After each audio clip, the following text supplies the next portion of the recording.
When I think of clutter, I immediately think alert, alert, alert, stress overload. And that makes sense because according to science, clutter literally hurts your brain. Your cortisol levels skyrocket, which is why you're stressed. Your brain's working memory weakens, which is also why you're stressed. Your ability to process a lot of information at once weakens. Decision-making and paying attention gets more difficult. And pretty soon you're just a blob living amongst blobs of clutter, unable to function, and your brain is just like, I'm out. Do you want that? I didn't think so, but don't worry because 2023 has been declared the National Year of No Clutter. Well, I've declared 2023 the National Year of No Clutter. Hey y'all, it's Adrienne Finch and welcome to episode 1 of my new decluttering series where we minimize clutter, maximize efficiency, and build lasting organizational habits that will seriously change your life. Today we're starting with none other than this pesky little device right here. Our phones have become a vital part of our every waking moment, and for good reason. But they're also cluttered, stressful, dinging bombs that are just waiting to go off. But don't worry, because today you're gonna learn 7 insanely simple ways to declutter and organize your phone. So let's do it. P.S. It's probably worth mentioning I have an iPhone and I'm an iPhone user. I don't know if these tips are still applicable to Android users. If they're not, I'm so sorry, but okay.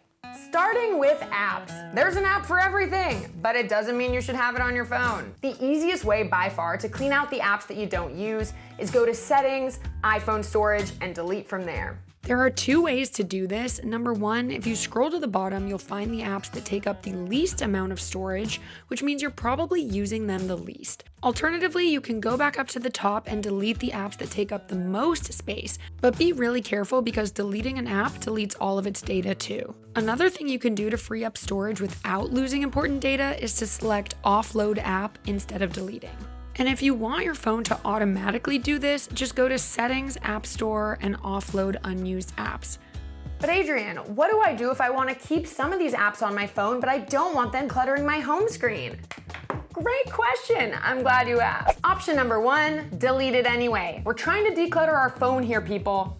Okay, fine. All right, if you want to keep your apps, one option is to delete them from your home screen altogether, but leave them in your app library. That way the app is still on your phone, but not taking up prime real estate. If you don't love how the app library is laid out, the next option is to fill a homepage with those apps. I recommend in folders, and then you can either make it be the last page, or you can actually hide the page by force touching the screen, clicking the dots down here, and unchecking the page that you want to hide. If you change your mind later, just do the same thing, but this time check the page you want showing. The third way is to use the shelving method of app organization. This method involves categorizing your apps into folders and putting only the 3 most frequently used apps in each category to the right of the folder. That way you keep all the apps you want, but you don't have to stare at them every second. Speaking of organizing your apps, there are hundreds of creative ways to do this, all of which I've pretty much made videos about, which I will link in my playlist down below. I'll also be coming out with more, so subscribe if you want. I don't know. Anyway, it's all about finding out which one works the best for you, so just test out a couple methods and see which one you like. Moving right along to photos. Oh my God. I think we all know how easy it is for our camera rolls to get cluttered. We have all the outtakes and the blurry photos and the repeats and the screenshots.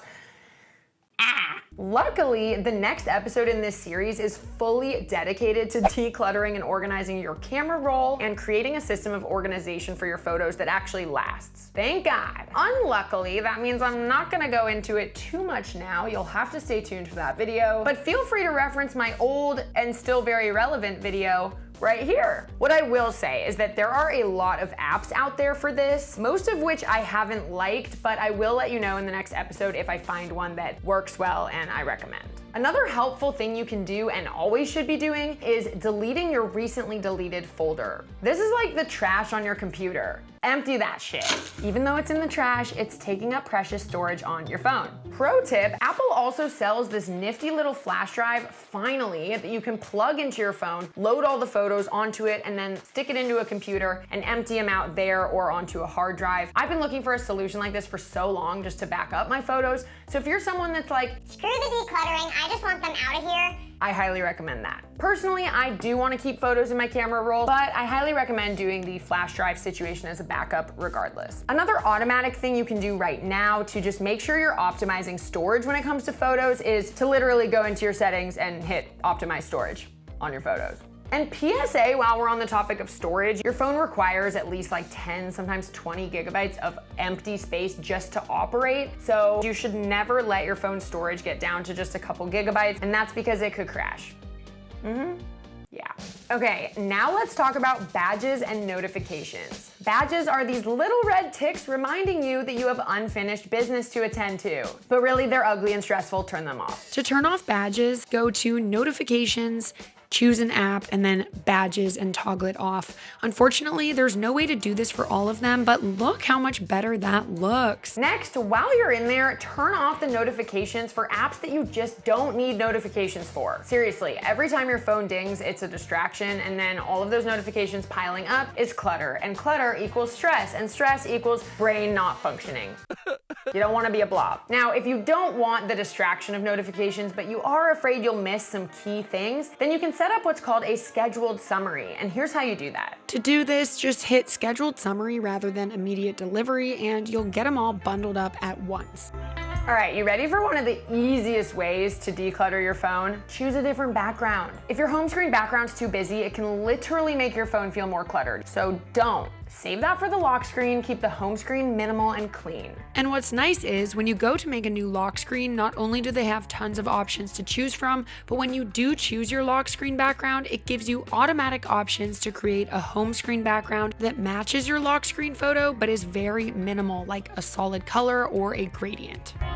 My hair looks so weird in this video. Next up, we got Notes. I don't know about you, but I feel like the Notes app is kind of the one place where having clutter is a little more forgivable. It's the place I go to plan videos, to write to-do lists, and also to just brain dump various things I think of throughout the day. That being said, it doesn't make it any less stressful, and there are a few things you can do to really make the Notes app work for you. First, you can utilize folders to categorize notes. To make a new folder, just hit the button on the bottom left, give it a name, and there you go. And if you want to add a note that already exists into a folder, just open the note, tap the three dots, and tap Move Note, then choose a folder. If you prefer to tag them instead, simply write hashtag and then whatever you want on notes you want to be clustered together, and you will find them at the bottom of the notes homepage. And finally, to maintain this level of organization, you should sort your notes at least once a week into appropriate folders or tags, as well as be sure to delete your recently deleted notes.